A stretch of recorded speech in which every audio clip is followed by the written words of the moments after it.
శ్రీకళ్యాణగుణావహం రిపుహరం దుస్వప్నదోషాహరం గంగాస్నానవిశేషపుణ్యఫలదం గోదానతుల్యం నృణాం ఆయుర్వృద్ధికరం శుభకరం సంతానసంపత్ప్రదం నానాకర్మసుసాధనం సముచితం పంచాంగమాకర్ణ్యతాం.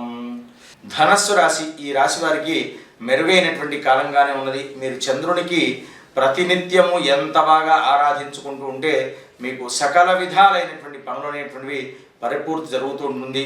అలాగే నేటి నుండి గ్రహ సంచారంలో రవిగ్రహ సంచారం కాస్త మార్పు ఏర్పడడం వల్ల కొంత ప్రశాంతమైనటువంటి కాలం అనేటువంటిది మీకు గడుస్తూ ఉంటుంటుంది. స్వస్తి ప్రజాభ్య పరిపాలయంతాం న్యాయేన మార్గేణ మహిమహీషాః గోబ్రాహ్మణేభ్యః శుభమస్తు నిత్యం. లోకాః సమస్తాః సుఖినో భవంతు.